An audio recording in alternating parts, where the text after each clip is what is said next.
Hello students, आज जो हमारा टॉपिक है वो है thermo regulation in animals. Thermo regulation, जैसे कि आपको पता है थर्मो रेगुलेशन किसको कहते हैं। The maintenance of the internal temperature with in the tolerable range, this is also called thermo regulation. यानी किसी भी लिविंग थिंग्स की बॉडी के इंटरनल टेम्परेचर को टॉलरेबल रेंज तक मेंटेन करने को थर्मो रेगुलेशन कहते हैं। लेकिन आज का जो हमारा टॉपिक है वो है थर्मो रेगुलेशन इन एनिमल्स। तो हम देखते हैं कि थर्मो रेगुलेशन के ज़रिए कोई भी एनिमल जो है वो क्या करता है, अपनी बाहर का जो एनवायरमेंटल टेम्परेचर है उसके अकॉर्डिंग, जो बाहर की फ्लक्चुएशन आती है उसके अकॉर्डिंग अपने इंटरनल बॉडी के टेम्परेचर को मेंटेन जो है वो करता है।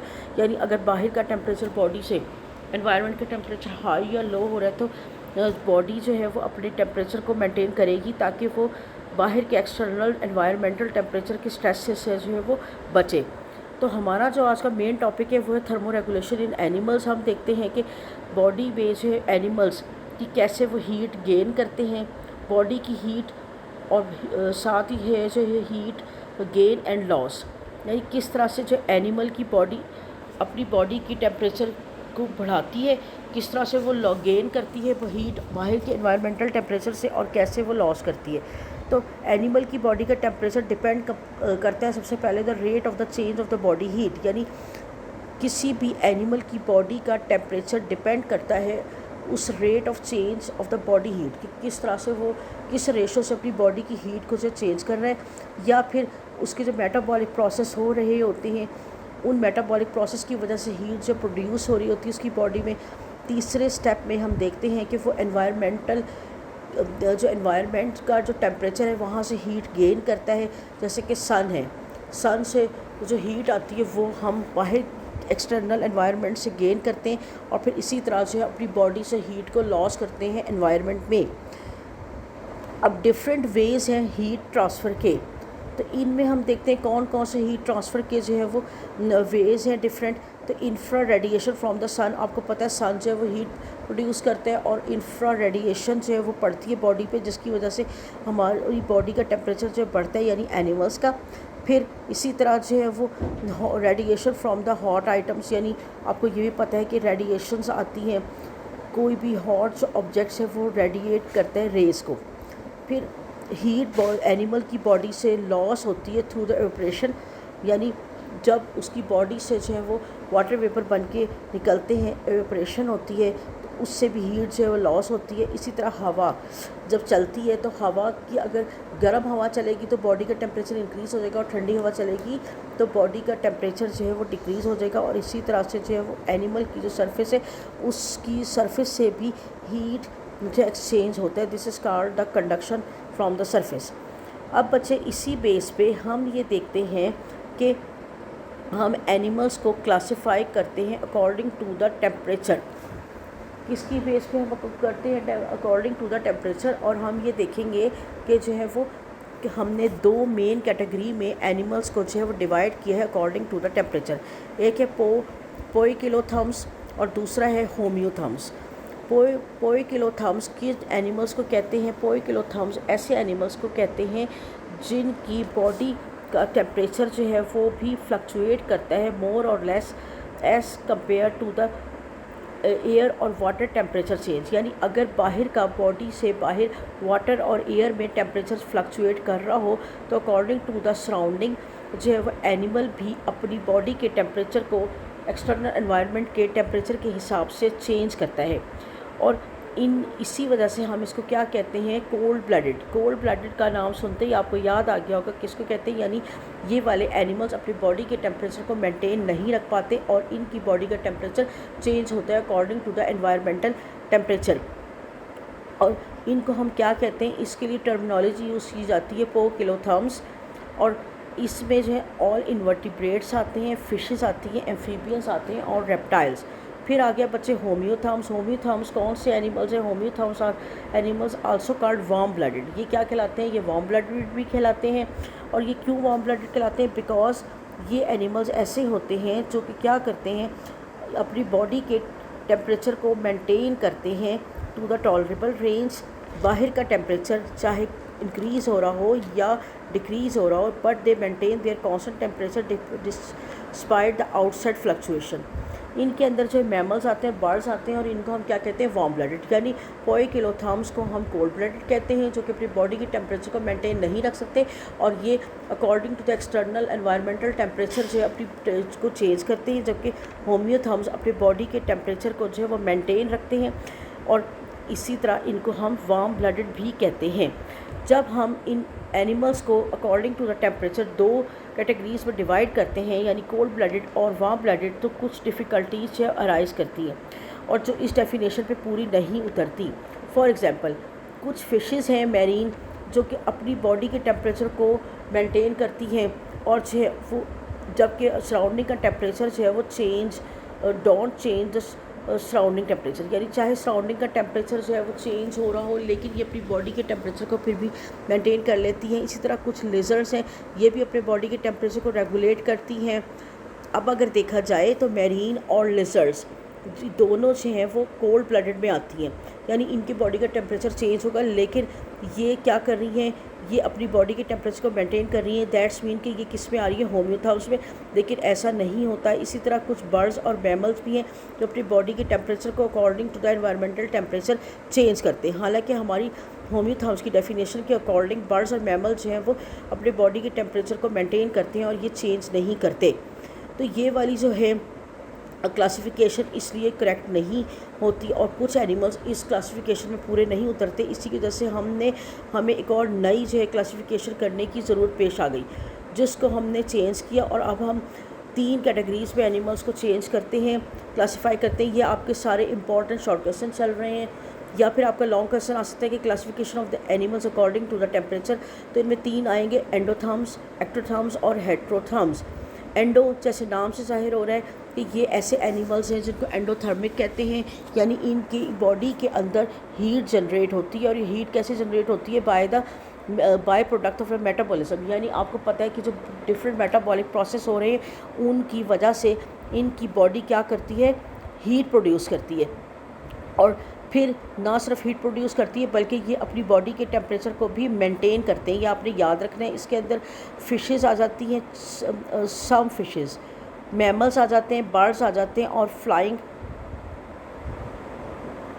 फ्लाइंग इंसेक्ट्स आ जाते हैं। यानी ये आपने याद रखना है कि इनके अंदर कौन आएंगे, मैमल्स आएंगे, बर्ड्स आएंगे, फिशेज़ आएंगे, और फ्लाइंग इंसेक्ट्स जो हैं वो इसके अंदर आएंगे, और ये अपने बॉडी के टेम्परेचर को मेंटेन करते हैं। फिर आगे एक्टोथर्म्स। एक्टोथर्म्स ऐसे एनिमल्स हैं जो कि बाहर से हीट को एब्जॉर्ब करते हैं, और ये जो है इनकी बॉडी में भी मेटाबॉलिक हीट प्रोड्यूस होती है, लेकिन ये अपनी उस बॉडी हीट को मेंटेन नहीं कर पाते, और ये वो वाली मेटाबॉलिक हीट जो लो लेवल की प्रोड्यूस होती है जिसको क्विकली एनवायरनमेंट में एक्सचेंज कर देते हैं, और इसी वजह से ये अपनी बॉडी के टेम्परेचर को मेंटेन नहीं कर पाते। और ये कहाँ से हीट गेन करते हैं, they are also gain their heat from the surrounding, यानी एक्टोथर्म्स, एक्टो का मतलब बाहर, तो लो लेवल्स की मेटाबॉलिक हीट प्रोड्यूस होती है, ये इजीली एनवायरनमेंट में उसको लॉस कर देते हैं, और कहाँ से एब्जॉर्ब करते हैं, ये सराउंडिंग से। इसके अंदर अगर हम देखा जाए तो इनवर्टिब्रेट्स आते हैं, फ़िश आती हैं, एम्फीबियंस आते हैं, और रेप्टाइल्स आते हैं, जबकि हमने एंडोथर्म में कहा था सम फिशेज़ एंड फ्लाइंग इंसेक्ट्स, लेकिन एक्टोथर्म्स में हम कह रहे हैं फ़िश। इसका मतलब है कि all type of the fish are present in the ectotherms and some fishes are the endotherms. अब अगर हेट्रो का मतलब होता है डिफरेंट, तो ये कौन से एनिमल्स हैं जो कि कैपेबल होते हैं हीट प्रोडक्शन के, यानी इनके अंदर भी जो है वो मेटाबॉलिक हीट प्रोड्यूस होती है, लेकिन ये उसको रेगुलेट नहीं कर पाते, यानी ये अपनी बॉडी के टेम्परेचर को जो है with in the narrow range regulate नहीं कर पाते, और don't maintain with in the narrow range.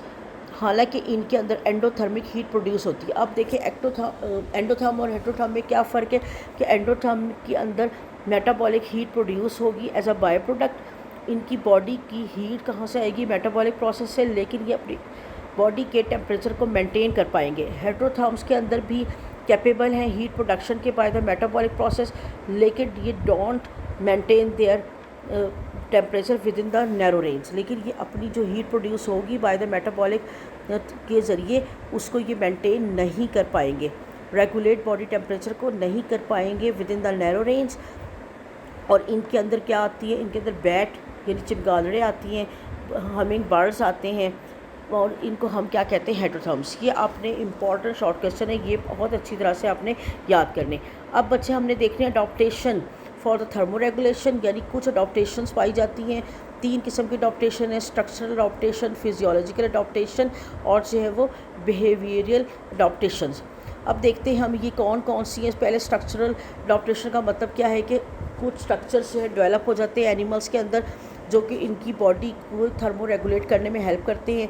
For example ये जो स्ट्रक्चरल अडॉप्टेशन है, लॉन्ग टर्म चेंजेस बॉडी में है। सबसे पहले इसके अंदर आ जाती है थर्मल फैटी लेयर, जो कि क्या करती है, इंसुलेट करती है। डर्मल फैटी लेयर का मतलब ये है कि तमाम जो एनिमल्स हैं, कुछ एनिमल्स के अंदर सब डर्मल फैटी लेयर प्रोड्यूस होती है। सब डर्मल का मतलब है इनकी स्किन के नीचे जो फ़ैट की लेयर एक बन जाती है, जो कि इंसुलेशन का काम करती है। और ये जो फैटी लेयर बनती है, कुछ एनिमल्स में ये थिन होती है और कुछ में ये थिक होती है, जो कि इंसुलेशन का काम करती है। फिर सेकंड नंबर पे हम देखते हैं कि कुछ एनिमल्स ऐसे हैं जो कि पिलेज के अंदर मौजूद होता है। पिलेज का मतलब है फर या हेयर या वूल। जैसे कि एनिमल्स, आप देखें कि एनिमल्स की स्किन के अंदर हेयर मौजूद होते हैं, जो कि क्या करते हैं, हीट प्रोडक्शन में भी काम करते हैं और इंसुलेशन का भी काम करते हैं। फिर स्वेट ग्लैंड्स हैं मैमल्स के अंदर। आपको पता है स्वेट ग्लैंड का क्या काम है कि ये they are also producing the sweating by the evaporation and they are also give the cooling effect, यानी ये इनको कूलिंग इफेक्ट जो है वो बच्चे देता है। इसी तरह से इनके अंदर लंग्स जो मॉडिफाइड हो जाते हैं फॉर पैंटिंग, यानी इनके लंग्स जो है मॉडिफाई हो जाते हैं पैंटिंग के लिए। पैंटिंग एक ऐसा प्रोसेस है, यानी short and fast shallow breath, जिसको हम कहते हैं कि तेज़ तेज़ हाँपना या कांपना, जिसको कहते हैं कि तेज़ तेज़ सांस लेंगे लेकिन डीप लेंगे, जिसकी वजह से क्या होगा, हीट बॉडी से बाहर जो है वो निकल जाएगी, यानी हीट लॉस ईजिली हो जाएगा। ये तो थी स्ट्रक्चरल अडॉप्टेशन। अब हम देखते हैं कुछ फिजियोलॉजिकल अडॉप्टेशन है। फिजियोलॉजिकल का मतलब उनकी बॉडी के कुछ फंक्शंस ऐसे हैं जिसकी वजह से बॉडी जो है अपनी टेम्परेचर को रेगुलेट करेगी। इसके अंदर सबसे पहले हम देखते हैं कि आपको पता है कि स्किन के अंदर कैपिलरीज होती हैं जिनमें ब्लड जो फ्लो करता है, तो जो है वो toward the skin blood flow करेगा और उसमें से हीट जो रिलीज़ होगी। और अगर अवे फ्रॉम द स्किन करेगा तो ये क्या करेगा, हीट को सेव करेगा। यानी अगर स्किन की तरफ ब्लड जो फ्लो करे तो हीट जो निकलेगी, और अगर away from the skin blood capillaries के अंदर ब्लड फ्लो करे तो क्या होगा, हीट जो कंजर्व होगी, सेफ होगी। तो इसके अंदर 2 प्रोसेस आ जाते हैं, एक तो वैज़ो कंस्ट्रक्शन और दूसरा वैज़ो डायलेशन। वैज़ो कंस्ट्रक्शन का मतलब क्या है कि वेसल्स हैं, ब्लड वेसल्स वो सिकुड़ जाती हैं सर्दियों में, और ब्लड जो है वो फिर अगर आप देखें कि एक ब्लड वेसल जो है वो बारीक हो और एक वेसल जो है वो एक्सपेंड हुई हुई है, तो ब्लड फ्लो किसकी तरफ ज़्यादा होगा, जो कि एक्सपेंड हुई हुई है। तो सर्दियों में क्या होता है कि ब्लड वेसल श्रिंक हो जाती हैं और जिसकी वजह से उनमें ब्लड फ्लो जो है कम होता है और वो हीट को सेव कर लेती है। और गर्मियों में क्या होता है कि उनकी ब्लड वेसल डायलेट हो जाती है, इसको वैसो डायलेशन कहते हैं, जिसकी वजह से ब्लड फ्लो वहाँ पे फास्ट होता है और हीट जो रेडिएट करती है। इसी तरह से बच्चे देखा जाए तो प्लूमेज फ्लफिंग इन अ बर्ड्स क्या होता है, कुछ एनिमल्स के अंदर जो है सर्टन मसल्स के अंदर जो है वो क्या करते हैं, एक्टिवेट हो जाते हैं और प्लूमेज एक कलेक्टिवली किसको कहते हैं, प्लूमेज, जो कि फैदर्स हैं। फैदर्स जो है सर्दियों में आपने देखा होगा कि बर्ड्स, चिड़ियाँ वगैरह जो है वो फूल के बैठ जाती हैं, यानी अपने बर्ड्स को, अपने परों को जो है फुला लेती हैं। और फुलाने के बाद वो क्या करती है, इस वाले प्रोसेस कहते हैं फ्लफिंग, यानी प्लूमेज है किसकी लेयर है, फैदर्स की, और हम इसको क्या कहेंगे, फ्लफिंग। फ्लफिंग का मतलब क्या है कि फूल के बैठ जाएंगी, तो फिर क्या होगा कि बर्ड्स की जो बॉडी है उसके और जो उसके पर हैं उनके दरमियान की जो एयर है वो ट्रैप कर लेंगे, और जो बॉडी के अंदर हीट जनरेट होगी, क्योंकि ये एंडोथर्मिक एनिमल है, तो वो हीट से, हीट की जैसे वो एयर गर्म होगी और वो उसको क्या देगा, उसका एक हीटिंग मैकेनिज़्म जो है वो ऑन हो जाएगा। इसी तरह स्वेट ग्लैंड वैसे तो स्ट्रक्चरल अडॉप्टेशन है, लेकिन ये फिजियोलॉजिकल अडॉप्टेशन भी अडॉप्ट करेगा। कैसे कि स्वेट ग्लैंड्स एक्टिवेट किए जाएंगे ताकि उनसे जो है हीट को बॉडी से बाहर जो है वो निकाला जाए। अब आ गया बिहेवियरल अडॉप्टेशंस। तो हम ये देखते हैं कि एनिमल्स जो हैं वो अपने बिहेवियर से भी हीट को जो है वो सेव करते हैं या फिर लॉस करते हैं। फॉर एग्ज़ाम्पल हम ये देखते हैं कुछ एनिमल्स ऐसे हैं जो कि मूव कर जाते हैं कहाँ से, हीट से दूर, ताकि उनकी बॉडी जो है वो हीट गेन ना करे, यानी अपनी बॉडी के दरमियान और एनवायरनमेंट के दरमियान जो है वो डिस्टेंस को क्या कर लेते हैं, बढ़ा लेते हैं। फॉर एग्ज़ाम्पल हम यानी वो क्या करेंगे, सूटेबल प्लेसेस में चले जाएंगे, जैसे कि स्क्वायरल्स हैं। स्क्वायरल्स यानी गिलहरियाँ गर्मियों के दिनों में दोपहरों को वो बिल खोद के उनमें चली जाती है।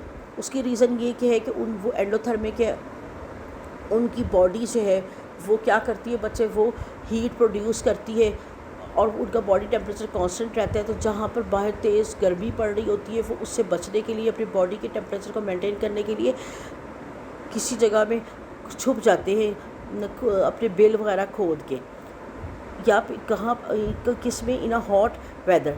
और फिर लेकिन लिजर्ड्स हैं, लिजर्ड हमें पता है ये एक्टोथर्मिक है, तो ये क्या करती है, सन की हीट गेन करने के लिए बास्किंग करती है, यानी धूप जो है वो सेकती है। जैसे सर्दियों में हम धूप जो है वो सेकते हैं, यानी हम क्या करते हैं कि धूप पे जाते हैं ताकि हमारी बॉडी का टेम्परेचर जो है वो गिरने ना पाए जब हमें सर्दी लग रही होती है।